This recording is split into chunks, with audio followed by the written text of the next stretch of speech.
तो हेलो बच्चों, कैसे हैं आप लोग। उम्मीद करते हैं, आशा करते हैं कि आप लोग अच्छे होंगे। बच्चों, आज हमारा है लेक्चर नंबर 6। तो आज के लेक्चर में हम लोग पढ़ेंगे ग्राफ के बारे में, काइनेमेटिक्स ग्राफ के बारे में कि ग्राफ होता क्या है, और ग्राफ से रिलेटेड जितने भी सवाल हैं नीट चाहे जेई में पूछे जाते हैं उस सब को हम देखेंगे। क्योंकि बच्चों, आपको एक आइडिया नहीं होगा कि हम लोग बहुत सारे क्वेश्चंस को ग्राफ के माध्यम से सॉल्व कर सकते हैं। बहुत सारे ऐसे क्वेश्चंस को हम लोग ग्राफ के माध्यम से सॉल्व कर सकते हैं, ग्राफिकल मेथड से हम लोग सॉल्व कर सकते हैं, जो कि इजीएस्ट हो जाता है। कल के लेक्चर में एक सवाल हम ग्राफिकल मेथड से सॉल्व किए थे, कितना इजीएस्ट वे में हमारा सवाल बन गया था। तो आप लोग इस लेक्चर को अच्छे से कंप्लीट देखें। बहुत सारे बच्चे ये करते हैं कि हम लोग बेसिक चीजें सर कैसे पढ़े, बेसिक हमको आता है, तो फिर उसी बेसिक उसी लेक्चर के बीच में हम कुछ एक्स्ट्रा बात बताते हैं। उसी लेक्चर के बीच में हम ऐसा बात बताते हैं जो आपको पता नहीं होगा, तो वो मिस हो जाएगा, वो पॉइंट आपका चला जाएगा।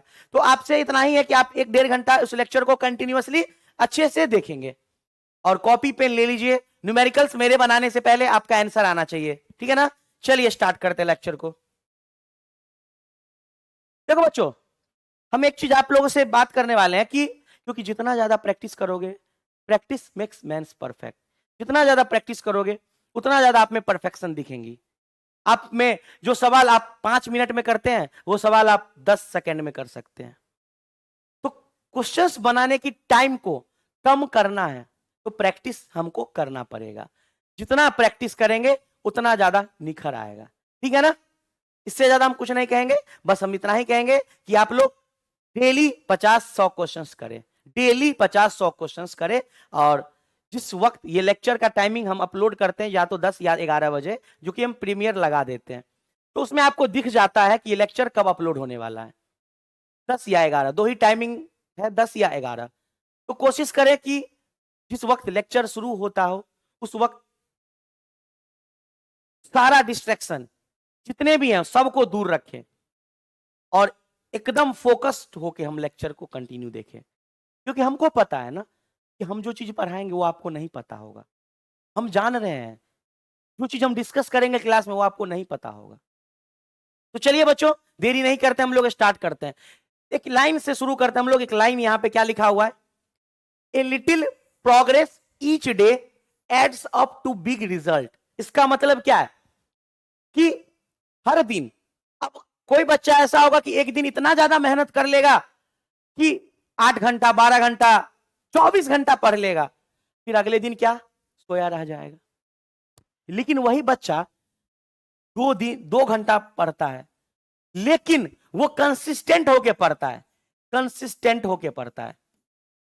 2 घंटा ही पढ़ता है लेकिन कंसिस्टेंट होके पढ़ता है। तो ये लड़का अपना 2 घंटा को बढ़ा करके 4 घंटा कर सकता है, 4 घंटा को बढ़ा करके 6 घंटा कर सकता है, 6 घंटा को बढ़ा करके 8 घंटा कर सकता है। जो कंसिस्टेंट होके जो कंसिस्टेंट होके पढ़ेगा उसी का रिजल्ट होगा, ठीक है ना। जो कंसिस्टेंट होके पढ़ेगा उसी का रिजल्ट होगा। तो हम, मेरा एक ही मानना है कि लगन से पढ़ना है, मेरे को बोरियत नहीं फील होने देना है जो भी चीज पढ़ेंगे। तो यही चीज इस लाइन का मतलब है, लिटिल प्रोग्रेस, छोटा छोटा प्रोग्रेस। देख रहे हो, 2 घंटा, फिर 4 घंटा, फिर 6 घंटा, फिर 8 घंटा, छोटा छोटा स्टेप हम लोग लेंगे। तो अब अब जाहिर सी ना बात है, जो बच्चा कभी पढ़ा ही नहीं है वो 12 घंटा पढ़ना शुरू करेगा, एक दिन पढ़ेगा 2 दिन पढ़ेगा, हालत खराब हो जाएगा। हमको स्टेप को पकड़ना है। और अब ऐसा वक्त है ना, अभी ऐसा टाइम है ना कि हमको 6 घंटा से प्लस पढ़ना पड़ेगा। 6 घंटा से कम पढ़ने का कोई मतलब ही नहीं, क्योंकि मिनिमम 2 घंटा हमको फिजिक्स में देना होगा, 2 घंटा केमिस्ट्री में, 2 घंटा बायो में, कितना होगा 6 घंटा मिनिमम हमने बोला है। मैक्सिमम उससे ज्यादा आउटपुट लेना है ना, तो इनपुट को बढ़ाइए। जितना इनपुट दीजिएगा उतना आउटपुट अभी मिलेगा। अभी का टाइम ऐसा है, तो कोशिश कीजिए कि हम विद्वान नहीं बने, हम एक कंसिस्टेंट स्टूडेंट बने, कंसिस्टेंट स्टूडेंट बने। तो अगर कंसिस्टेंट स्टूडेंट बनना है उसके लिए आपको हर दिन छोटा छोटा प्रयास करना होगा, छोटा छोटा प्रयास, लिटिल प्रोग्रेस ईच डे, छोटा छोटा प्रयास करते रहना है और हम सफलता की तरफ बढ़ जाएंगे। चलिए बच्चों, आगे बढ़ते हैं। क्या पढ़ना है हमको, इसका मतलब क्या है, क्या हमको देखना है। तो एक बात बताओ, कल के क्लास में कुछ क्वेश्चंस रह गए थे। कल जो हम चीज पढ़े थे, जो हमारा कल टॉपिक हुआ था गैलीलियो लॉ वगैरह, इक्वेशन ऑफ मोशन, उसमें कुछ टॉपिक्स रह गए थे, उसको हम लोग आज कवर करेंगे। उसको हम उस क्वेश्चंस को आज हम देखेंगे जो कि हम होमवर्क दिया था, उस क्वेश्चंस को आज हम लोग देखेंगे।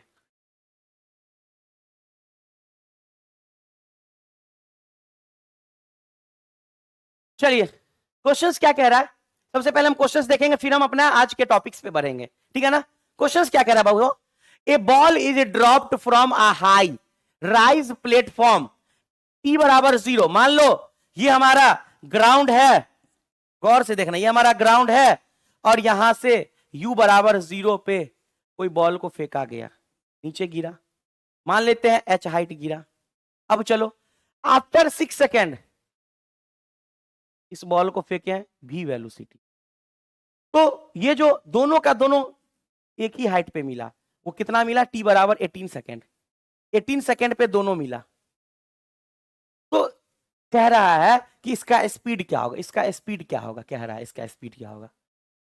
तो देखो बहुत सारे बच्चे गलती करते हैं, बहुत सारे चीज में फंस जाते हैं, इसमें नॉलेज नहीं लगाते, अपना दिमाग नहीं लगाते हैं। ये हमारा क्वेश्चंस ऑफ द डे है, मतलब ये थोड़ा सा टफेस्ट क्वेश्चन है।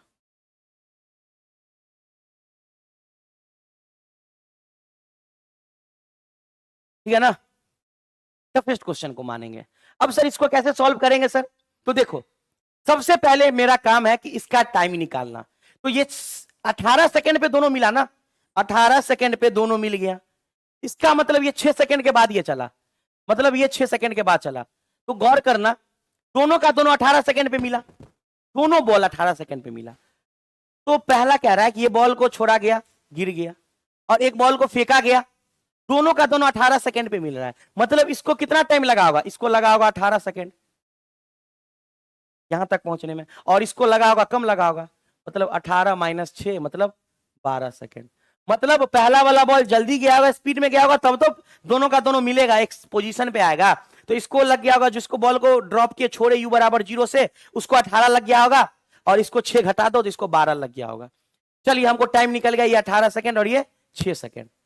तो अब आते हैं हम लोग क्वेश्चंस को देखते हैं। देखो सबसे पहले तुम एक साइन कन्वेंशन जानो, साइन कन्वेंशन, साइन कन्वेंशन।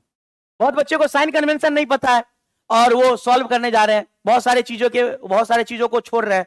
तो साइन कन्वेंशन को जानना बहुत जरूरी है, साइन कन्वेंशन के बिना सवाल सॉल्व नहीं करेंगे, प्रोसेस मेरा गलत हो जाएगा। साइन कन्वेंशन को समझो, जैसे कि कोई भी चीज ऊपर जा रहा है, upward motion, upward motion, upward motion, तो कोई भी चीज अपवर्ड मोशन है तो अपवर्ड में होगा पॉजिटिव, क्या होगा, पॉजिटिव।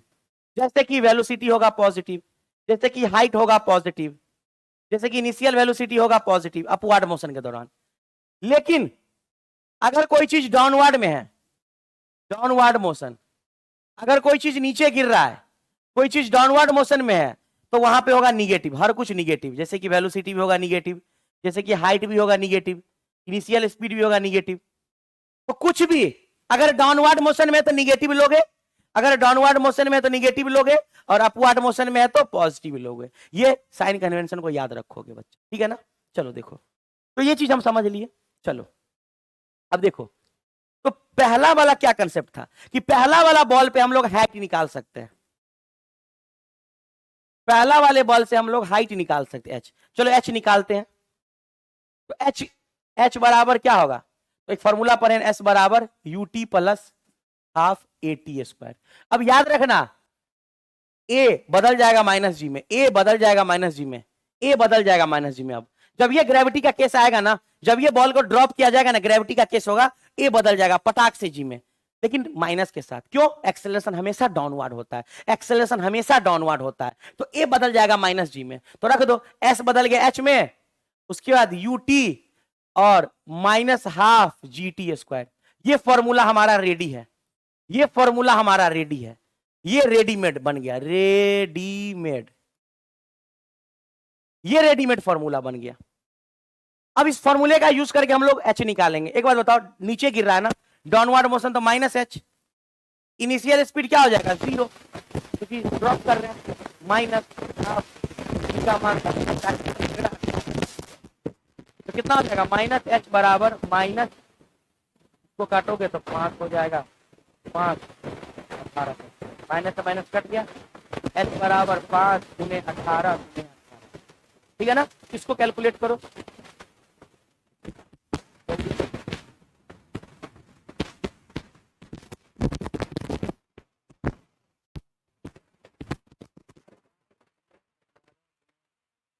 सोलह सौ बीस कितना आएगा, 1620 मीटर, एच बराबर आएगा 1620 मीटर, ठीक है ना, 1620 मीटर, ठीक है सर।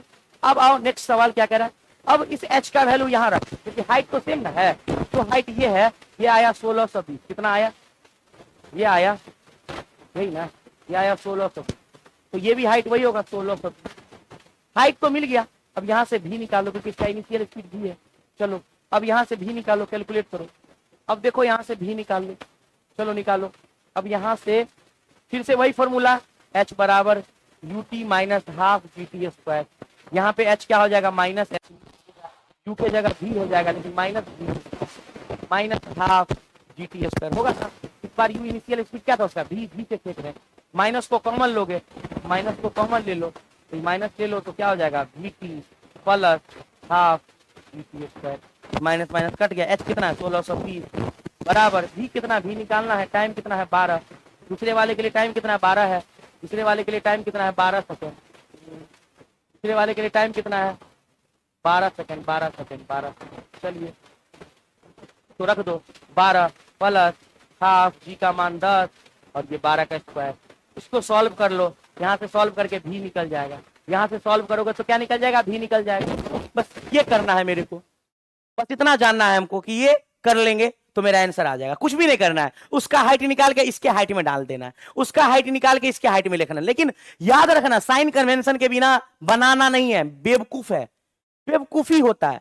अगर हम साइन कन्वेंशन का यूज ना करें तो फिर प्रॉब्लम है, तो साइन कन्वेंशन का यूज करोगे, साइन कन्वेंशन का जहां जहां साइन का यूज करना पड़े, क्योंकि बहुत सारे बच्चे जब बनाते हैं तो वो साइन कन्वेंशन को भूल जाते हैं, फिर आंसर में अलग अलग आंसर आता है, तो साइन कन्वेंशन याद रखना है। चलिए अब लोग हम बढ़ते हैं अपने नेक्स्ट क्वेश्चन पे। तो यहाँ पे ये आंसर मेरे को बताओगे, कमेंट करोगे कि क्या होगा, हमने सारा प्रॉब्लम बता दिया, उसको सॉल्व करके बताओगे क्या होगा, 75 या 40 या 55 या 60, क्या होगा, जो भी होगा बताओगे, ठीक है ना।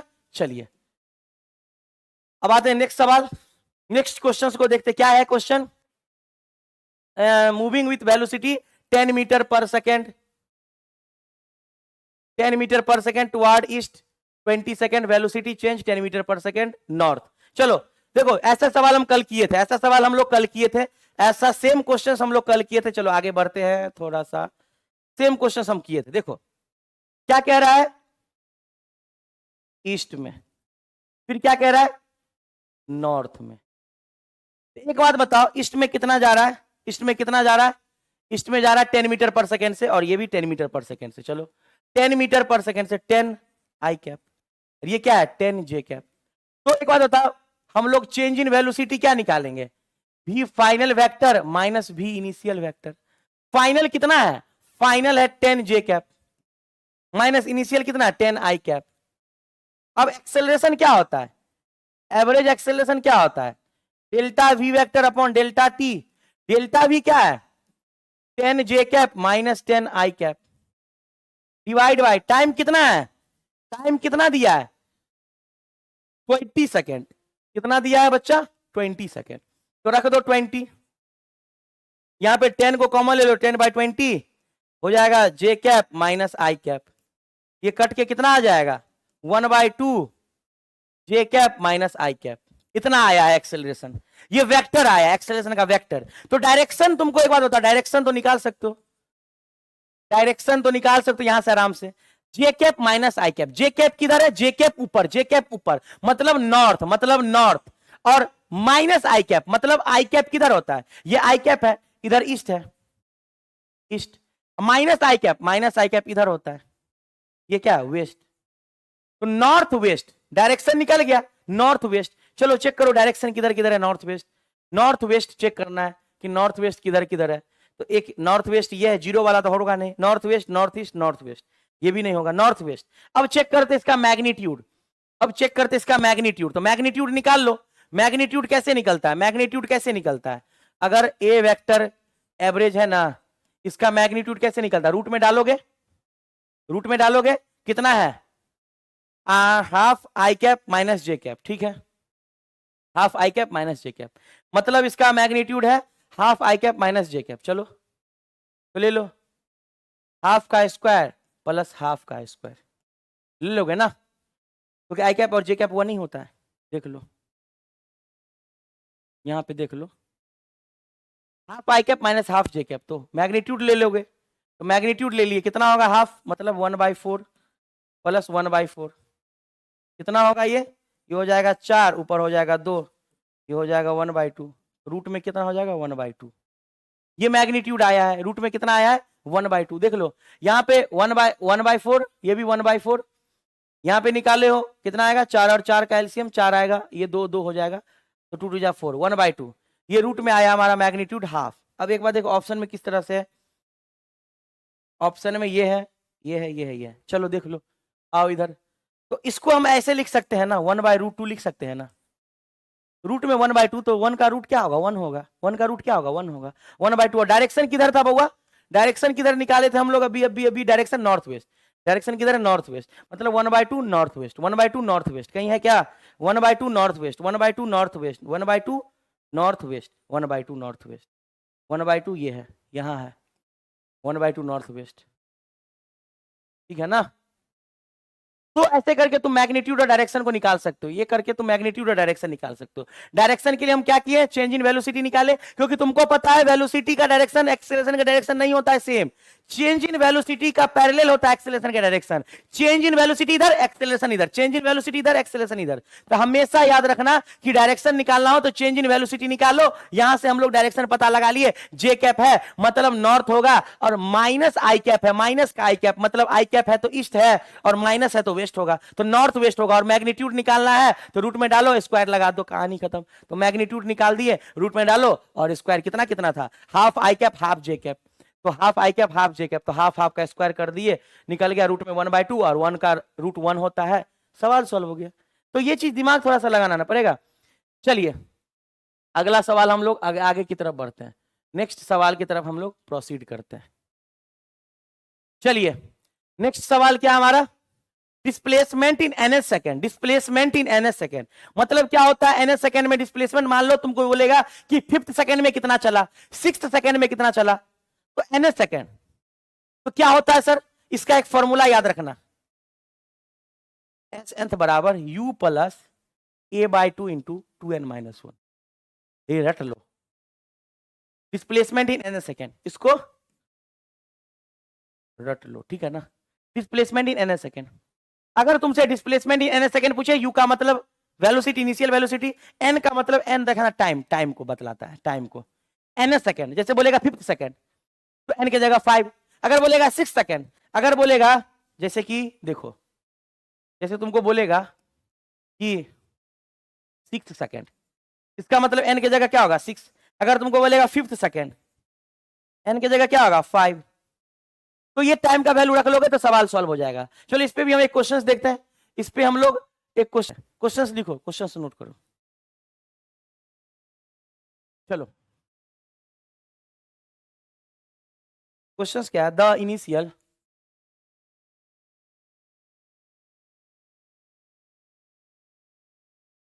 Initial velocity of a body is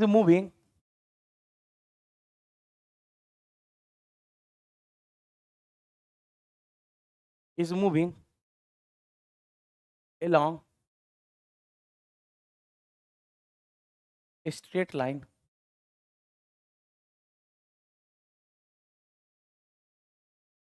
is 4 meter per second. It has uniform acceleration, uniform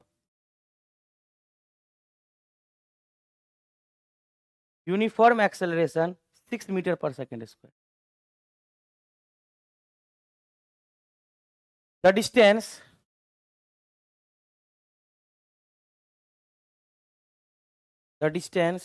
covered by a body in 5th second is 5th second में पूछ रहा है, और यहां ऑप्शन भी दे दिया है 25 मीटर, 25 मीटर, सी में दे दिया 31 मीटर, सी में दे दिया 50 मीटर, डी में दे दिया 85 मीटर। देखो ये मेरा क्वेश्चंस है। अब क्वेश्चंस क्या कह रहा है, the initial velocity of a body is moving along a straight line is 4 metre per second. मतलब क्या, ये मेरा इनिशियल वेलोसिटी है, ये मेरा इनिशियल है, इट हैज यूनिफॉर्म एक्सेलरेशन, ये है। तो कह रहा है distance covered by 5th second, N दे दिया, ये मेरा एन है, यू बराबर दे दिया 4, ए बराबर दे दिया मेरा 6 metre per second square, 4 metre per second square. तो निकाल लो, एसेंथ का यूज कर लो। तो क्या हम बताएं, एसेंथ 5th सेकेंड के लिए यू कितना है, फॉर्मूला यहां पे है, फॉर्मूला यहां पे है। देखो u क्या है, u a/2 2n-1, ये है हमारा फॉर्मूला, पुट कर दो। तो u कितना है, u मेरा है 4 प्लस a/2, a कितना है 6, 6/2 मतलब 3, 6/2 मतलब कितना होगा 2 3 जा 6, 3, और इंटू 2n-1, 2n कितना, n कितना है, n मेरा 5 है मतलब 10 हो जाएगा, n 5 है तो 10, 2n-1। चलो तो s 5th सेकेंड के लिए निकल जाएगा, कितना होगा 4 प्लस ये हो जाएगा 9, 9 या 27 होगा कि नहीं होगा, और 27 और 4 कितना होगा 31 मीटर। तो हमारा 31 मीटर आंसर हो जाएगा। तो ये सिंपल क्वेश्चन था कि डिस्प्लेसमेंट निकालना है हमको n सेकेंड के लिए, ठीक है ना। चलिए हम लोग आगे प्रोसीड करते हैं, देख लिए।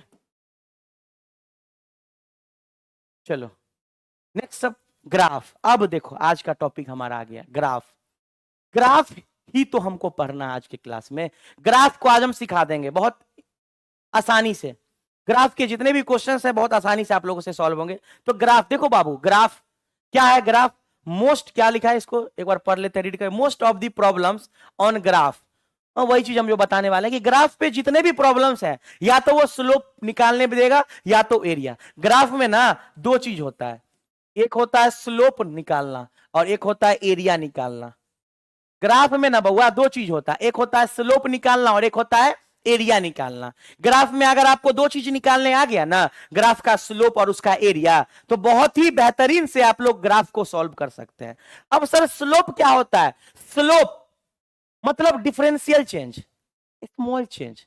स्लोप से आपको इंस्टेंटेनियस वैल्यू निकलेगा, गौर से सुनना, स्लोप से आपको इंस्टेंटेनियस वैल्यू निकलेगा, स्लोप से आपको इंस्टेंटेनियस वैल्यू निकलेगा, स्लोप से इंस्टेंटेनियस वैल्यू निकलेगा, चाहे वो इंस्टेंटेनियस वेलोसिटी हो चाहे वो इंस्टेंटेनियस एक्सेलरेशन हो, स्लोप से निकलेगा। लेकिन सर एरिया से आपको उसका एवरेज निकलेगा, एरिया से उसका एवरेज, एरिया से क्या निकलेगा एवरेज वैल्यू, एरिया से क्या निकलेगा एवरेज वैल्यू, जो कि आपको कोई नहीं बताएगा। ये चीज थोड़ा सा दिमाग लगाना है कि सर ऐसे करना पड़ेगा। हाँ, स्लोप से आपको इंस्टेंटेनियस वैल्यू निकलेगा, चाहे वो वेलोसिटी हो चाहे वो एक्सेलरेशन हो, और एवरेज से मतलब एरिया से आपका एवरेज वैल्यू निकलेगा। अब इससे भी आसान बना देते हैं, स्लोप में हम लोगों को डिफरेंशियल चेंज निकालना होता है और एरिया में हमको इंटीग्रल चेंज। इंटीग्रेशन के माध्यम से भी हम सॉल्व कर सकते हैं। इंटीग्रेशन निकालना मतलब एरिया निकालना, इंटीग्रल चेंज मतलब एरिया, इंटीग्रेशन किसी का करना मतलब उसका एरिया निकालना, एरिया फाइंड करना। तो या तो तुम एरिया निकाल के क्वेश्चंस बना सकते हो, अगर नहीं तो इंटीग्रेशन करने वाला अगर वो क्वेश्चंस है तो फिर तुम इंटीग्रेशन कर दोगे। हम सिखाएंगे इंटीग्रेशन भी, बेसिक चीज। तो स्लोप से डिफरेंशिएशन करके कुछ निकालना होगा तो स्लोप, क्योंकि इंस्टेंटेनियस का मतलब डिफरेंशियल चेंज होता है। अब एवरेज एरिया निकाल के कर दोगे, नहीं तो दूसरा भी ऑप्शन है, इंटीग्रेशन करके भी निकल सकता है। इंटीग्रेशन करके भी तो निकल सकता है, तो इंटीग्रेशन लार्ज वैल्यू निकलता है, तो एरिया में एवरेज वैल्यू निकलता है लार्ज टाइम के लिए। चलिए, तो याद रखना ग्राफ में दो चीज निकलता है, एक स्लोप और दूसरा एरिया। तो क्यों ना सर हम स्लोप को पहले समझे फिर एरिया को समझ लेते हैं। एरिया तो बहुत आसान है यार, आपको नहीं पता ट्रायंगल का एरिया क्या होता है, रेक्टेंगल का एरिया क्या होता है, स्क्वायर का एरिया क्या होता है, ट्रेपीजियम का एरिया क्या होता है। सिंपल सिंपल क्वेश्चंस आएगा। तो हमको तो एरिया तो पता है, लेकिन इस स्लोप क्या होता है, स्लोप के बारे में एक्सप्लेन कीजिए। चलिए, तो हम लोग अब स्लोप को एक्सप्लेन करते हैं। इसको गहराई से समझोगे यार, इसको बेसिक तरीके से समझोगे, एकदम एकदम जीरो से समझोगे स्लोप को। देखो देखो, बेहतरीन। स्लोप का मतलब होता है ढलान। क्या होता है? ढलान, एक आम भाषा में ढलान। लेकिन फिजिक्स के लैंग्वेज में सर ये स्लोप क्या है? देखो, एक बात बताओ, ये हमारा एक्सिस है, ये तो पता है, ये एक्स एक्सिस है और ये वाई एक्सिस, और ये हमारा लाइन है जिसको लीनियर लाइन, सीधा रेखा है। तो स्लोप को हम लोग फिजिक्स में एम से लिखते हैं। किससे लिखते हैं? एम से। स्लोप को फिजिक्स में एम से लिखा जाता है। और स्लोप बराबर याद रख लेना, एक मेरा लैंग्वेज है, rise upon run, rise upon run, rise upon run. Slope कोई पूछे तो बोलोगे राइज अपॉन रन। एक बहुत प्यारी बुक है, उसमें ये चीज इसको डिस्क्राइब किया गया है, इसको अच्छे अंदाज में बताया गया। वही चीज हम आपको एक्सप्लेन कर रहे हैं कि स्लोप को बोलेंगे राइज अपॉन रन। क्या बोलेंगे? Rise upon run. अब सर राइज का मतलब उठना, रन का मतलब भागना। राइज का मतलब उठना, रन का मतलब भागना। तो राइज अपॉन रन से हम लोग स्लोप निकालते हैं। और आप बचपन में भी पढ़े होंगे कि स्लोप जो है, स्लोप को एम से लिखते हैं और स्लोप टेन थीटा के बराबर होता है। आज हम प्रूफ कर देंगे कि स्लोप टेन थीटा कैसे होता है। रट लेता है बच्चा, slope tan theta, slope tan theta. Mathematics वाले बच्चे भी देख सकते हैं स्लोप कैसे हम लोग आज फाइंड करते हैं। स्लोप को आज हम प्रूफ कर लेते हैं। देखो, तो ये याद रखना कि स्लोप को हम लोग क्या बोलेंगे, स्लोप को हम लोग क्या बोलेंगे? Rise upon run, rise upon run. याद रखोगे, राइज अपॉन रन। बहुत प्यारी बुक, एक किताब है जो हम लोग स्टडी करते हैं, तो उसमें एक प्यारे अंदाज से लिखा गया है, तरीके से लिखा गया है। राइज अपॉन रन स्लोप होता है, ठीक है ना? Rise upon run. चलिए अब देखिए, अब जैसे ही आगे बढ़ते हैं, मान लो यहां पे हम इस ग्राफ पे दो बिंदु, दो पॉइंट मान कंसीडर कर लिए। इस ग्राफ पे दो पॉइंट कंसीडर कर लिए, ले सकते हैं कितना, बहुत सारे इनफाइनाइट पॉइंट है। अब एक बात बताओ, वाई एक्सिस के साथ ये वाला पॉइंट क्या हो जाएगा? y1। एक्स एक्सिस ये वाला पॉइंट क्या हो जाएगा? x1। उसी तरह से वाई एक्सिस के साथ ये वाला पॉइंट क्या हो जाएगा? y2। और ये एक्स एक्सिस क्या हो जाएगा? x2। अब एक बात बताओ, ये जो बीच का दूरी है यही तो रन है, डेल्टा एक्स लिख सकते हैं ना। बीच में जो गैप है यही तो डेल्टा एक्स है। डेल्टा एक्स का मतलब क्या होता है? Final minus initial. फाइनल था ये, इनिशियल था ये। और ये जो उठा है, रन का मतलब, राइज का मतलब उठना, उठना। तो वाई में उठा है तो delta Y, y2 minus y1। तो ये समझ में आ रहा है ना कि rise upon run, rise upon run, rise मतलब उठना। तो वाई एक्सिस में उठा है तो वाई डेल्टा वाई, ये एक्स एक्सिस में आगे डेल्टा एक्स, ये डेल्टा वाई डेल्टा। एक बात बताओ, और एक चीज और क्लियर करो, आज एक चीज और क्लियर करो, क्या ये वाला थीटा है? जी सर थीटा है। तो एक बात बताओ, एक बात ये बताओ कि स्लोप बराबर, हम लोग राइज अपॉन रन, राइज कितना हो रहा है? Delta Y. तो राइज में डेल्टा वाई लिख सकते हैं, और रन कितना हो रहा है? Delta X. तो क्या स्लोप डेल्टा वाई बराबर डेल्टा एक्स भी हो सकता है? डेल्टा वाई को लिख सकते हैं y2 माइनस y1, और डेल्टा एक्स को लिख सकते हैं x2 माइनस x1। क्लियर है? क्लियर है सभी बच्चे को? चलिए, क्लियर है तो चलिए, तो ये भी स्लोप फाइंड कर सकते हो। अगर हमको वैल्यू दे देगा, y1 दे देगा तुमको 2, y2 दे देगा 4, x1 दे देगा मान लो तुमको 1, और x2 दे देगा मान लो तुमको 5, कुछ भी दे देगा, तो ऐसे करके भी स्लोप निकल जाएगा। ऐसे करके कैसे निकलेगा सर? तो स्लोप m बराबर होता है डेल्टा y मतलब y2, y2 कितना है? 4, y1 कितना है? 2, उसी प्रकार से x2 कितना है? 5 माइनस 1। तो यहां से स्लोप निकल गया 2/4, 2/4, 2/4। तो ऐसे करके स्लोप निकाल लिए। तो ये था, लेकिन हमारा जो सवाल है, मैक्सिमम क्वेश्चंस tan थीटा पे पूछा जाता है, एंगल पे पूछा जाता है। हमारा जो मैक्सिमम सवाल है वो एंगल पे पूछा जाता है, थीटा पे पूछा जाता है। तो अब देखो हम थीटा कैसे फाइंड करेंगे, एक बात बताओ, चलो अगले पेज में एक बात बताओ, m बराबर क्या है, delta y by delta x. अब एक बात तुम लोग यहां पे गौर करो, डेल्टा y थीटा के सामने है ना, तो डेल्टा y परपेंडिकुलर होगा, थीटा के सामने परपेंडिकुलर, और नीचे में डेल्टा एक्स, ये बेस होगा। तो क्या हम लोग डेल्टा y को p और डेल्टा x को b बोल सकते हैं? अगर बोल सकते हैं तो चलिए आगे हम लोग बढ़ते हैं। तो p बाई b क्या tan थीटा होता है परपेंडिकुलर अपॉन बेस? तो यहां से नोट में लगा लो, नोट में यहां से लिख लो कि स्लोप जो है m बराबर वो delta y by delta X भी है, और ये है tan थीटा के बराबर। तो स्लोप tan थीटा यहां से होता है, स्लोप tan थीटा यहां से होता है। तो बेसिक चीज तुमको ध्यान देना है, बेसिक चीज तुमको माइंड में रखना है कि हम लोग क्या पढ़े थे, राइज अपॉन रन, ये तो याद रखोगे तो सब चीज प्रूफ हो जाएगा। तो ये बेसिक था स्लोप का नॉलेज, ये स्लोप का नॉलेज। अब इसके बाद हम लोग tan थीटा प्रूफ कर लिए। अब देखो बउआ, स्लोप भी ना, स्लोप बहुत सारे प्रकार का होता है, टाइप्स ऑफ स्लोप।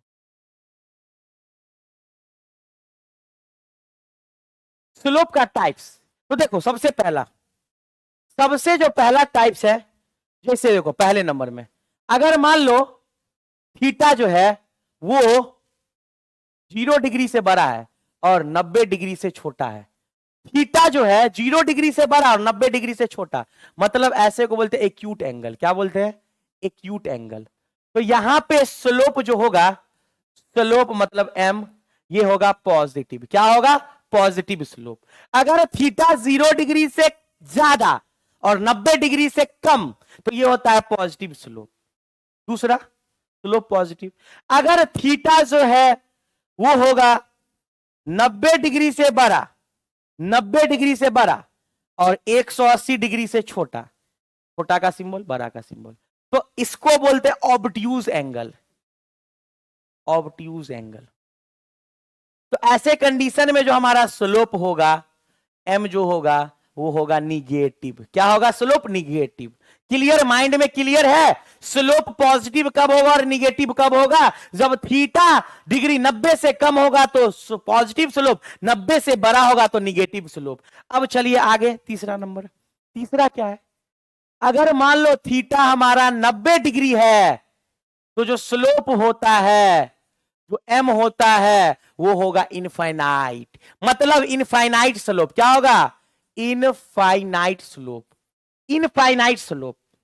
या अगर थीटा होगा या तो 0 डिग्री या 180 डिग्री, तो ये होगा स्लोप जो होगा ना बउआ, स्लोप जो होगा ना वो होगा 0 स्लोप, मतलब कोई स्लोप नहीं, कोई ढलान नहीं। तो ये चारों तरीके का तुमको याद रखना है। क्लियर बात? समझ में आ रहा है?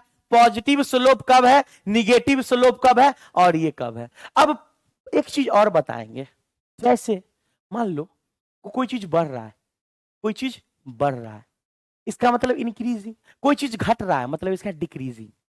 तो इंक्रीजिंग स्लोप भी हो सकता है, डिक्रीजिंग स्लोप भी हो सकता है। क्लियर? समझ रहे हो बात को कि नहीं समझ रहे हो? तो उसके बाद तुम लिख सकते हो इंक्रीजिंग स्लोप भी होता है, इंक्रीजिंग भी होता है, इंक्रीजिंग स्लोप। और छठा number decreasing slope. Increasing slope भी होता है और डिक्रीजिंग स्लोप भी होता है, 0 स्लोप भी होता है, पॉजिटिव स्लोप भी होता है, निगेटिव स्लोप भी होता है।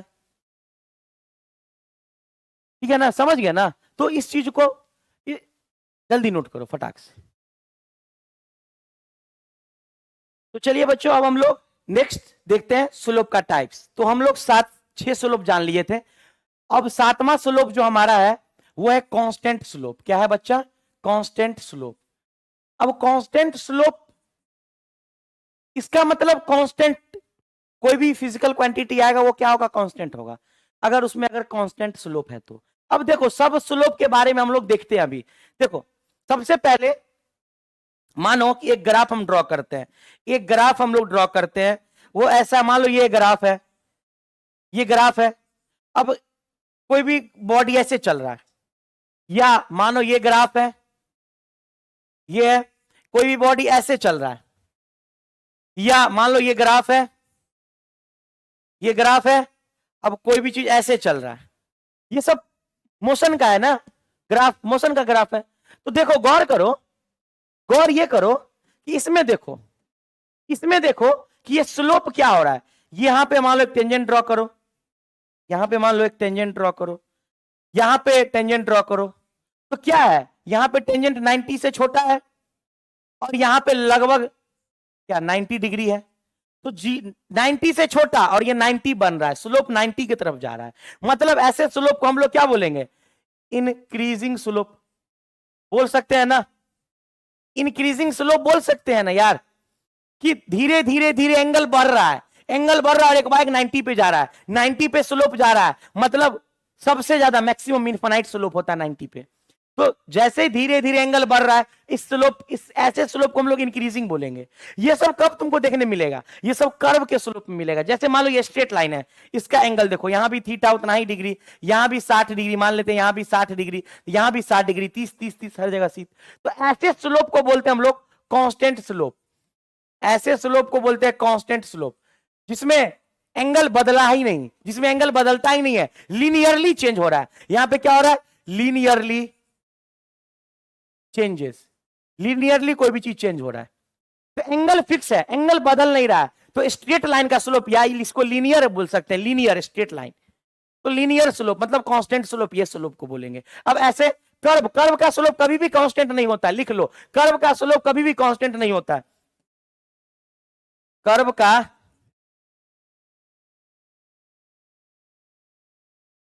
Slope does not equal to constant. Curve का स्लोप कांस्टेंट नहीं होता है, लेकिन स्ट्रेट लाइन का स्लोप, स्ट्रेट लाइन का स्लोप क्या होता है, कांस्टेंट। क्या होता है, कांस्टेंट होता है। कर्व का स्लोप या तो इंक्रीजिंग या तो डिक्रीजिंग हो सकता है। जैसे यहां पे देखो, यहां पे टेंजेंट ड्रॉ करो, ये ऐसे बनेगा, यहां पे ऊपर में ड्रॉ करो तो ऐसे बनेगा। मतलब यहां पे थीटा 0 डिग्री, लगभग 0 डिग्री के बराबर हो रहा है, और यहां पे 90 से बड़ा है। 90 से क्या है, 90 से बड़ा है। ये एंगल जो है 90 से बड़ा है ना, यहां जो थीटा बनेगा वो एंगल 90 से बड़ा है कि नहीं है। ये एंगल, ये एंगल, ये स्लोप, ये स्लोप, टेंजेंट ड्रॉ किए इतना, और किसके साथ एंगल लेंगे, हॉरिजॉन्टल एक्सिस के साथ। किधर से एंगल लेंगे, हॉरिजॉन्टल एक्सिस के साथ हम लोग एंगल लेंगे। तो ये देख रहे हैं कि थीटा जो है ग्रेटर देन 90 डिग्री है। तो ऐसे स्लोप ये होता है हमारा, जैसे ही 90 डिग्री से बड़ा है, धीरे धीरे धीरे धीरे 0 डिग्री आ रहा है, धीरे धीरे धीरे 0 डिग्री, इसको बोलते हैं डिक्रीजिंग स्लोप। क्या बोलते हैं, डिक्रीजिंग स्लोप। 90 डिग्री से बड़ा है, धीरे धीरे धीरे धीरे धीरे छोटा हो रहा है, तो ऐसे स्लोप को डिक्रीजिंग। ये 90 से कम है, ये थीटा जो है 90 डिग्री से कम है, धीरे धीरे धीरे धीरे धीरे। तो 90 डिग्री से कम है मतलब क्या होगा, मतलब पॉजिटिव होगा, और धीरे धीरे धीरे बढ़े जा रहा है। 90 डिग्री से ज्यादा मतलब क्या होगा, निगेटिव होगा। तो धीरे धीरे धीरे धीरे घट रहा है, 0 डिग्री पे आ रहा है, मतलब इंक्रीजिंग स्लोप समझ में आ गया, डिक्रीजिंग स्लोप समझ में आ गया। ये सब कहां देखने को मिलेगा, कर्व के रेखा में। कर्व, जहां भी कर्व होगा ना, तो कर्व का स्लोप इंक्रीजिंग हो सकता है, डिक्रीजिंग हो सकता है, कुछ भी हो सकता है, इनफिनाइट हो सकता है, कुछ भी हो सकता है, पॉजिटिव निगेटिव कुछ भी हो सकता है यार। चलिए, तो ये चीज हम समझ लिए, तो ऐसे स्लोप को तुम लोग समझ जाओगे। चलिए अब देखते हैं हमारे कंसेप्ट। हमारा क्या है, types of graph, types of graph. अब ग्राफ के प्रकार, तो ग्राफ के बहुत सारे प्रकार हो सकते हैं, ग्राफ के बहुत सारे टाइप्स हो सकते हैं, उस टाइप्स के बारे में हम लोग जानेंगे। सबसे पहला जो टाइप्स है वो है स्ट्रेट लाइन। क्या है, स्ट्रेट लाइन का ग्राफ, स्ट्रेट लाइन का ग्राफ, स्ट्रेट लाइन का ग्राफ कैसा होगा सर, ऐसा होगा ग्राफ। स्ट्रेट लाइन का ग्राफ या तो ऐसा होगा, या तो फिर ऐसा होगा। ये हमारा स्ट्रेट लाइन है, ये एक्स है और ये वाई है, ये एक्स है और ये वाई है। ये 0 से स्टार्ट हुआ है, और इस बीच के दूरी को हम लोग बोलते हैं सी। इस बीच के दूरी को हम लोग बोलते हैं सी। सी का मतलब होता है वाई इंटरसेप्ट, वाई इंटरसेप्ट। सी का मतलब होता है वाई इंटरसेप्ट। वाई पे जो कटेगा, तो इस ग्राफ का इक्वेशन है y बराबर एम एक्स प्लस सी, ये स्ट्रेट लाइन का ग्राफ का इक्वेशन है, ये स्ट्रेट लाइन का ग्राफ का इक्वेशन है, y बराबर एम एक्स प्लस सी, y बराबर एम एक्स प्लस सी स्ट्रेट लाइन का ग्राफ का इक्वेशन है, याद रखोगे। अगर c जीरो, y के इंटरसेप्ट जीरो, तो ऐसा ग्राफ बनेगा। अगर c कुछ भी नहीं है, y बराबर एम एक्स है डायरेक्ट, तो ऐसा होगा। अगर c में कुछ है, मान लो c में लिखा है 5 या c में लिखा है 10, कुछ भी लिखा है, c में 5 10 कुछ भी लिखा है, तो वो y इंटरसेप्ट में कटेगा। अगर 5 होगा तो 5 से कटेगा, अगर 10 लिखा होगा तो 10 से कटेगा।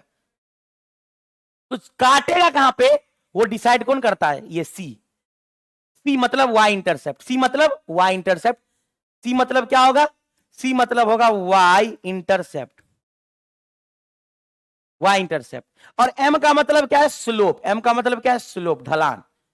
तो स्ट्रेट लाइन का ढलान क्या होगा, कांस्टेंट होगा। तो ये ग्राफ, पहला ग्राफ हम जान गए कि हमारा पहला ग्राफ है।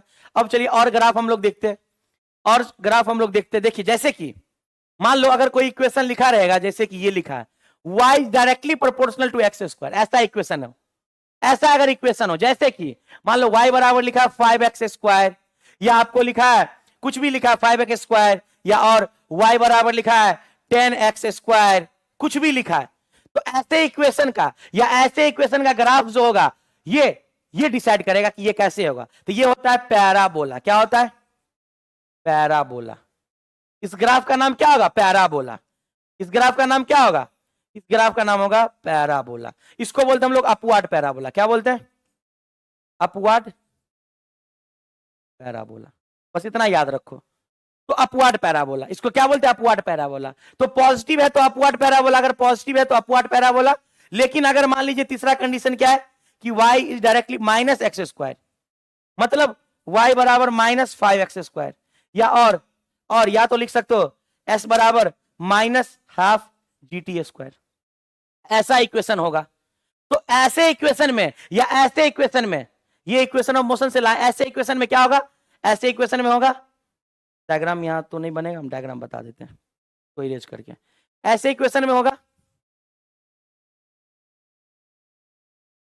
ये अपवर्ड पैराबोला के लिए क्या कंडीशन था, अपवर्ड पैराबोला के क्या कंडीशन था, y directly proportional to X square, और अगर y directly minus X square, इसके लिए होगा डाउनवर्ड पैराबोला। क्या होगा,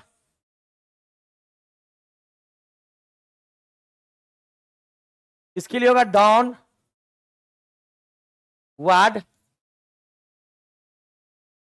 पैराबोला।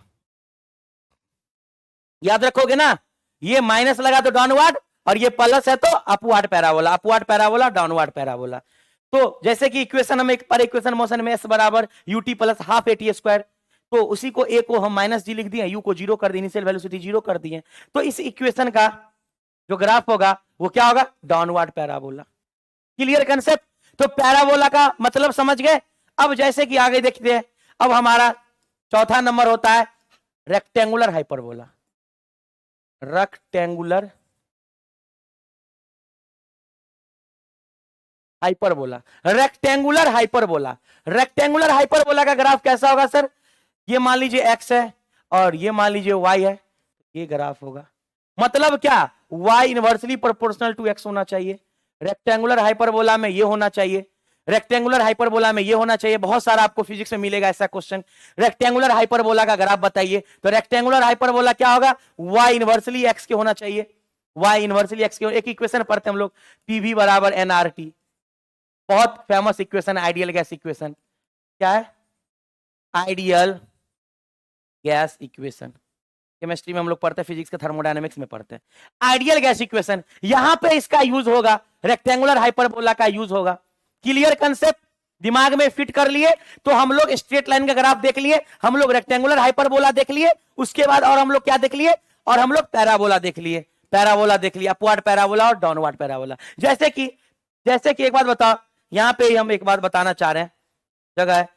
जैसे कि मान लो कोई बॉल को फेंके हो यहां से लेकर के यहां तक, ये हमारा क्या होता है, मैक्सिमम हाइट होता है, और यहां पे पहुंचा। तो मान लो यू स्पीड से फेंको, तो ये क्या बना, पैराबोला बना। कौन सा पैराबोला है, डाउनवर्ड। कौन सा पैराबोला है, डाउनवर्ड। तो इसका इक्वेशन भी हम लोग जानते हैं ना, h बराबर, इसका इक्वेशन भी हम लोग जानते हैं, h बराबर ut minus half GT square. ये इक्वेशन भी हम लोग जानते हैं। h बराबर UT minus half A T square, मतलब जी टी स्क्वायर। तो क्या है, minus half G T square है ना, minus half G T square, तो minus half G T square तो क्या है, डाउनवर्ड पैराबोला। तो याद रखोगे डाउनवर्ड पैराबोला के लिए y is directly proportional to minus X square, और अपवर्ड पैराबोला के लिए y directly proportional to X square, minus नहीं लगेगा। तो ये ग्राफिकल मेथड, ये ग्राफ्स है, इस ग्राफ्स के बारे में जानना बहुत जरूरी है, ठीक है ना बच्चों। चलिए हम लोग आगे बढ़ते अपने टॉपिक्स पे आते हैं।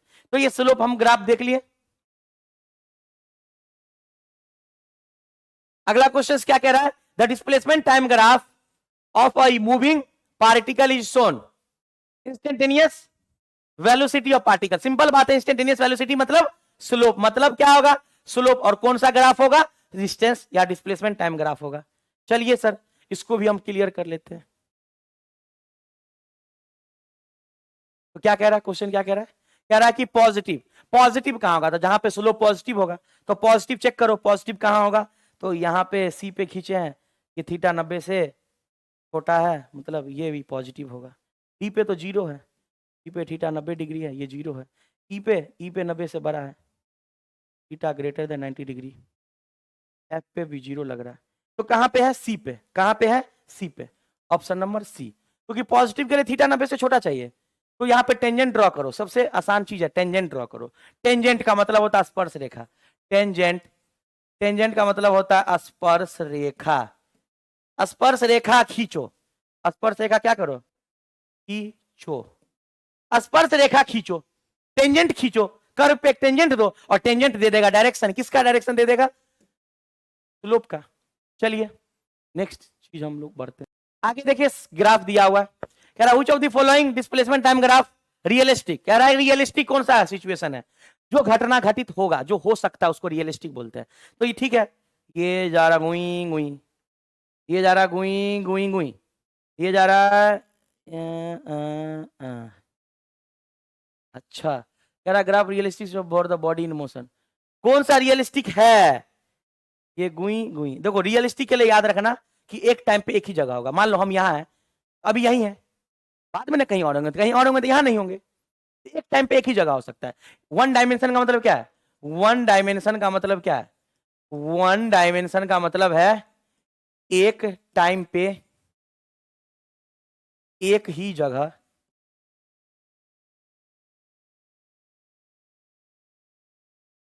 होंगे, एक टाइम पे एक ही जगह होंगे, एक टाइम पे एक ही जगह होंगे। तो देख लो एक टाइम पे एक ही जगह, तो इसीलिए हम ये ग्राफ को देखे हैं, इस बिंदु पे मानो तो यहाँ एक ही टाइम पे है, लेकिन यहाँ पे देखो, यहाँ पे ड्रॉ करते हैं, यहाँ पे भी है वही टाइम पे, मान लो 2 सेकंड होगा, 2 सेकंड पे यहाँ भी है और यहाँ भी है, ये ग्राफ नहीं होगा। इसको एक टाइम पे एक ही जगह, एक टाइम पे एक ही जगह, एक टाइम पे एक ही जगह, एक टाइम पे एक ही जगह, तो ये ग्राफ हो सकता है, यही ग्राफ हो सकता है। और आगे चेक करते हैं, वैसे चेक हम किए, यहाँ पे है, यहाँ पे है, एक टाइम पे दो जगह, एक टाइम पे यहाँ भी है, यहाँ भी है, एक टाइम पे ही दोनों जगह, तो नहीं हो सकता है ना, एक टाइम पे एक ही जगह होगा, तो हमारा दूसरा आंसर सही है। तो याद रखना वन डायमेंशन कभी भी मोशन होगा, उसका मतलब क्या है, एक समय में एक टाइम पे एक ही जगह हो सकता है, चार चार जगह नहीं होगा यार। तो वही चीज है, चेक कर लो, चेक करने के लिए है, दिमाग लगा के चेक करो। चलिए आगे बढ़ते हैं। अब हमारा है velocity time graph, VT graph, ये हमारा वेलोसिटी टाइम ग्राफ, ये टाइम है और ये वेलोसिटी टाइम ग्राफ। तो वेलोसिटी टाइम ग्राफ क्या देगा, गिव्स दी, क्या देगा, वेलोसिटी टाइम ग्राफ क्या देगा, वेलोसिटी टाइम ग्राफ क्या देगा, gives the distance and displacement. Velocity time graph क्या देगा, डिस्टेंस या डिस्प्लेसमेंट, या लिखो एंड मत लिखो, डिस्टेंस या डिस्प्लेसमेंट। वेलोसिटी टाइम ग्राफ क्या देगा बउआ, वेलोसिटी टाइम ग्राफ क्या देगा, डिस्टेंस या डिस्प्लेसमेंट देगा। क्लियर ना। चलिए तो मान लो ये वेलोसिटी टाइम ग्राफ का ये स्लोप है, तो देखो इस ग्राफ में ना, ग्राफ में दो चीज होता है, एक होता है स्लोप और एक होता है एरिया। तो वेलोसिटी टाइम ग्राफ का जो एरिया है ना, एरिया ये सब चीज देगा। वेलोसिटी टाइम ग्राफ का जो एरिया है, वो एरिया या तो डिस्टेंस देगा, एरिया या तो डिस्टेंस देगा या डिस्प्लेसमेंट देगा। लेकिन इसका जो स्लोप है वो देगा एक्सेलरेशन, क्या देगा, एक्सेलरेशन। तो वेलोसिटी टाइम ग्राफ का स्लोप एक्सेलरेशन देगा। दिमाग याद रखो, दिमाग में फिट कर लो, वेलोसिटी टाइम ग्राफ का स्लोप एक्सेलरेशन देगा, मतलब इसका जो स्लोप निकालोगे ना वो तुमको क्या दे देगा, एक्सेलरेशन। Clear concept. फिट रखो, दिमाग में रखो, दिमाग में रखो। चलिए एरिया हम सिखाएंगे आपको फिगर का, कुछ फिगर का याद करवा देंगे। जैसे क्वेश्चन है, देख लो, क्वेश्चन है ये ए है, ये बी है। अब ऐसे क्वेश्चन में एरिया निकाल सकते हो क्योंकि VT ग्राफ है, VT ग्राफ का एरिया देता है, मतलब VT ग्राफ का एरिया क्या देगा, डिस्प्लेसमेंट या डिस्टेंस। तो VT ग्राफ का एरिया डिस्प्लेसमेंट या डिस्टेंस देगा, तो ऐसे फिगर का आप एरिया निकाल सकते हो, एरिया निकाल सकते हो, एरिया निकाल के जोड़ दो। लेकिन XT ग्राफ में एरिया कुछ नहीं देता, तो ऐसा फिगर कंफ्यूज करने के लिए था। अब एरिया क्या कह रहा है कि 0 से 4 तक, एन तक 4 तक, 4 यहां, तो यहां तक एरिया को इसको इसको इसको इसको सबको जोड़ दो, क्योंकि वेलोसिटी टाइम ग्राफ है, डिस्टेंस पूछ रहा है, डिस्टेंस पूछ रहा है तो सबको जोड़ दो। तो क्या होगा, A B C D सबको, E तक नहीं जाना है क्योंकि 4A तक ना पूछ रहा था, D तक जोड़ेंगे, D तक जोड़ेंगे, जहां पे D तक होगा यहां पे D तक है, A B C D जोड़ा हुआ, एरिया जोड़ दो, सबका एरिया निकालो, इसका निकालो, इसका निकालो, इसका निकालो, इसका निकालो, 4A तक, 5 में मत भरना क्योंकि ये 4A तक दिया हुआ है। तो 4 तक एरिया निकाल के क्या कर दो, जोड़ दो, मतलब एरिया को सम कर दो। डिस्टेंस निकालना है ना, डिस्टेंस के लिए, डिस्टेंस के लिए एरिया को क्या कर दो, जोड़ दो, एरिया को सम कर दो, एरिया को सम कर दो। क्लियर कंसेप्ट, एरिया को जोड़ दो, बहुत आसान क्वेश्चन है। चलिए अब एक चीज हम आपको कुछ फिगर का एरिया बता देते हैं, चलिए हम आपको एरिया बता देते हैं, कुछ फिगर का area, area area area area area area मान लो जैसे कि तुमसे पूछेगा ट्राइंगल का,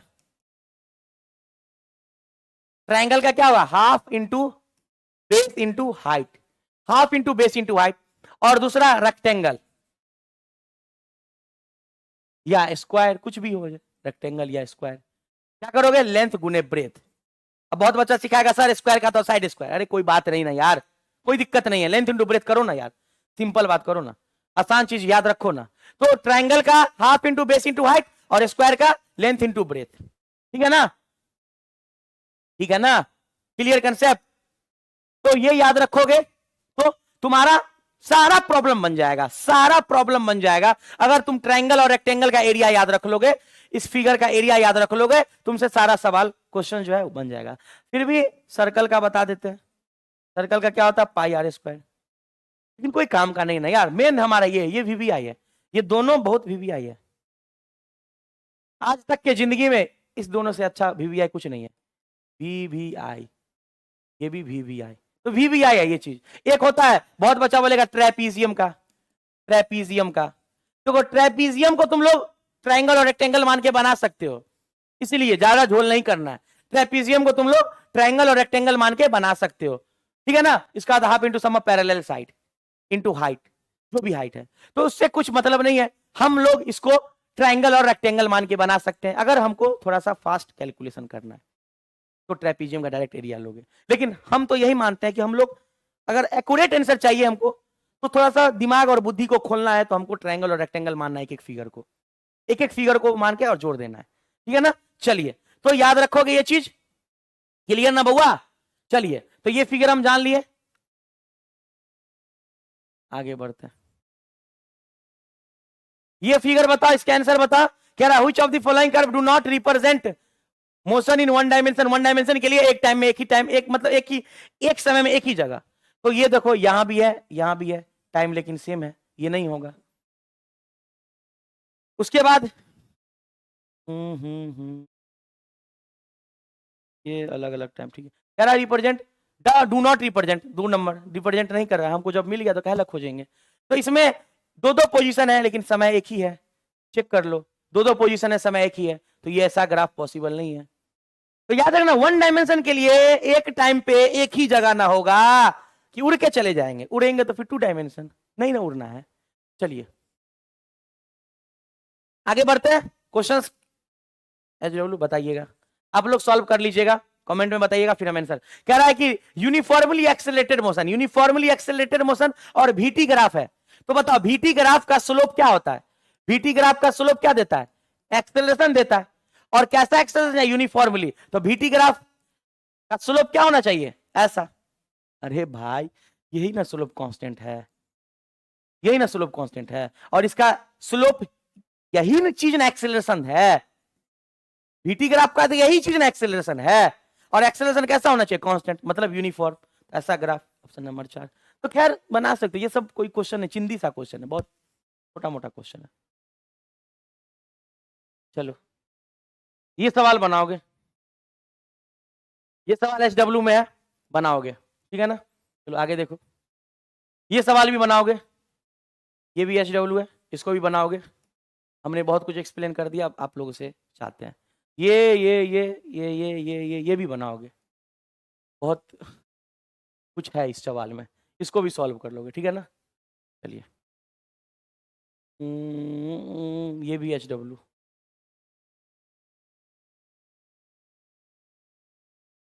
चलिए जो चीज हम सिखाए हैं, जो चीज हम सिखाए हैं वही चीज हम दे रहे हैं होमवर्क के लिए। खुद हम कर देंगे फिर मजा नहीं आएगा।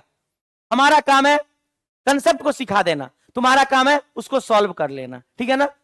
बाकी तो हम तो अगले दिन सॉल्व कराएंगे, आपसे नहीं बनेगा फिर हम अगले दिन देखेंगे ना, अभी बना देंगे फिर आपका मन करेगा रोक के सॉल्व करे, नहीं नहीं मास्टर सॉल्व करवा रहा, कर देते हैं, लेकिन जिज्ञासा होना चाहिए, आज नहीं तो कल के लेक्चर में, तो इसीलिए हम छोड़ रहे हैं। चलिए ये भी HW।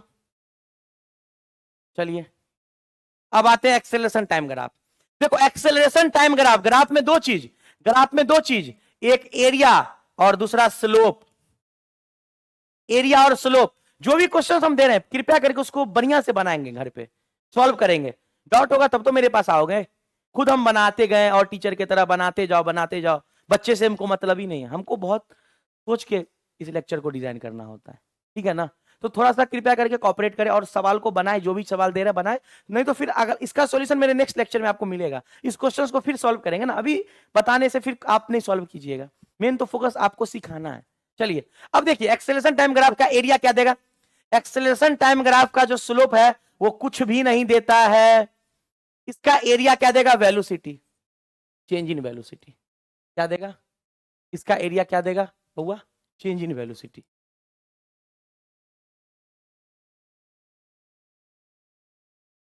बात समझ रहे हो ना? तो याद रखना एक्सेलरेशन टाइम ग्राफ का एरिया क्या देगा? चेंज इन वेलोसिटी, स्लोप कुछ नहीं। अब यहां पे एक ट्रिक्स हम बता रहे हैं, देखो जैसे कि x से डिस्टेंस या डिस्प्लेसमेंट से वेलोसिटी या स्पीड, यहां से एक्सेलरेशन। तो देखो अगर x से v जाना है तो स्लोप निकाल लो। क्या निकाल लो? स्लोप। या v से a जाना है तो स्लोप निकाल लो। आगे बढ़ने के लिए स्लोप, और पीछे आना है तो एरिया निकाल लो। पीछे आना है तो एरिया निकाल लो। इसका एरिया निकालोगे तो कुछ होगा? कुछ नहीं। इसका स्लोप निकालोगे तो कुछ होगा? कुछ नहीं। तो सिंपल चीज है, इसका एरिया कुछ नहीं और उसका स्लोप कुछ नहीं, बाकी यहां से तुम कॉपरेट कर सकते हो। एक्स से भी जाना स्लोप निकालो, भी से ए जाना स्लोप निकालो, ए से आगे जाना जा ही नहीं सकते, कुछ है भी नहीं। अब पीछे आएंगे तो पीछे एरिया, पीछे के लिए एरिया, आगे बढ़ने के लिए स्लोप, पीछे के लिए एरिया, आगे बढ़ने के लिए स्लोप और पीछे के लिए एरिया। ठीक है बच्चों, तो उम्मीद करते हैं आप लोगों को समझ में आ गया होगा। तो इस लेक्चर को हम यहीं पे विराम देते हैं। अब नेक्स्ट क्लास में मिलेंगे बहुत सारे अच्छे अच्छे न्यूमेरिकल्स के साथ, क्वेश्चंस के साथ। हम लोग क्वेश्चंस, वैरायटी ऑफ क्वेश्चंस देखेंगे, ठीक है ना बच्चों। तो आप लोग कंटिन्यू इस लेक्चर्स को देखते रहे, इस लेक्चर में जितने भी कंसेप्ट को सिखाया गया उसको नोट कर लेंगे, ठीक है ना बच्चों। धन्यवाद, ऑल दी बेस्ट। इस लेक्चर को जितना हो सके उतना शेयर करें, सब्सक्राइब कर ले चैनल को और इस वीडियो को लाइक कर दे।